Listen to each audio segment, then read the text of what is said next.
Doña María José Gómez, conselleira de Medio Rural, hemos escuchado en la mesa redonda de hoy. Bueno, usted dice que vive en el rural y que hay muchas posibilidades para vivir y muchas oportunidades para vivir en el rural.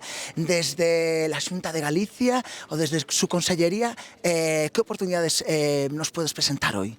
Bueno, desde a Xunta de Galicia apostamos por esa remuda xeneracional tan importante en calquera empresa, en calquera negocio do rural. O ano pasado incorporamos 320 mozos e 133 novos agricultores.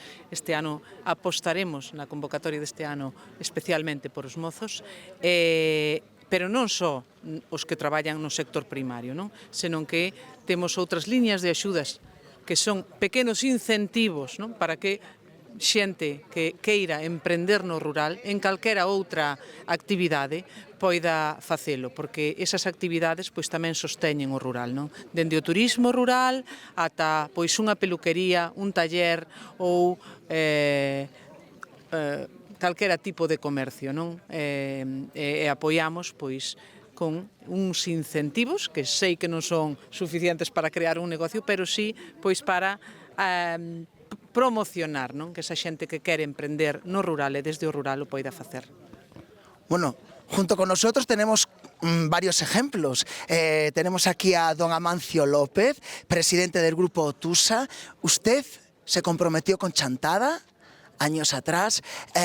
¿Podremos decir que es la vía para generar, el compromiso que es la vía para generar empleo y dar oportunidades al rural? Yo creo que sí, yo creo que hay muchas oportunidades, siempre hay muchas oportunidades. Lo que hay que tener es una buena actitud, entre otras cosas porque el optimismo consiste en saber lo que nosotros podemos decir, podemos hacer. Y como decía Machado, se hace camino al andar. Yo creo que lo que hace falta es en el sentido un poquito más de optimismo y que cada uno que quiere emprender una actividad económica piense, voy a ver hasta dónde soy capaz de llegar, porque a lo mejor se lleva una sorpresa y llega mucho más lejos de lo que se imaginaba. Yo creo que es toda la actitud, porque las circunstancias en principio se dan un buen estilo de vida, se da seguridad. Yo creo que nunca Galicia, y como nunca España ni Europa, ha estado mejor que ahora, por lo tanto no hay disculpas. Si hablamos de compromiso, en Ribeira de Pantón, don Diego, usted se comprometió en la zona donde usted nació. ¿Cómo hizo? ¿Cómo se inició en ese momento? Para aquellas personas que nos estén escuchando, pues tomen nota y puedan seguir su camino. Bueno, eu soy o exemplo que eu estou a cabalo entre a cidade e Pantón, desde os 13 anos a miña formación e as miñas etapas profesionais fixo que tivera que moverme. Eu creo que é o que lle digo a moitos compañeros que teño do rural vivindo na cidade. Eu creo que o segredo é que sempre eres do rural. Eu son de Pantón, vivín en sitios como Xangai, vivín en Madrid, vivín na Coruña, en Vigo. Eu sempre fun de Pantón. Eu creo que a vaca sí que é donde nace, non donde pace. É unha opinión miña. E creo que eu cerrarei o círculo. O meu soño é cerrar o círculo que abrín, e tamén como a conselleira atopei tamén unha parella de outro rural, que eso teño que ver a ver onde cerramos, porque é do rural da zona da Arzúa,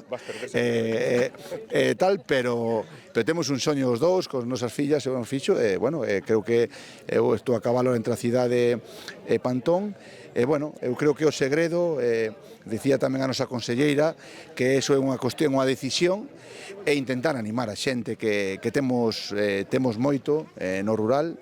Creo que como ben dice Amancio, estamos no mellor momento dos últimos anos. Bueno, Grupo Lence, don Jesús García, llevan años apostando por el rural.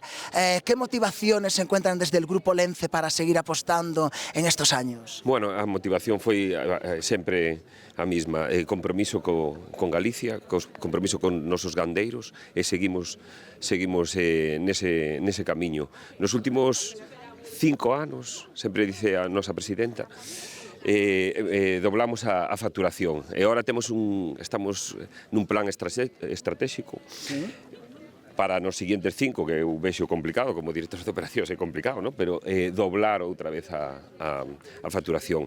Ese é o compromiso que nós temos en Galicia, seguir crecendo para que os nosos gandeiros teñan tamén posibilidade de crecer e de continuar ca actividade. Pois moitísimas grazas, seguimos apostando polo rural, seguimos nesta segunda edición do Encontro en Sober. Moitísimas grazas.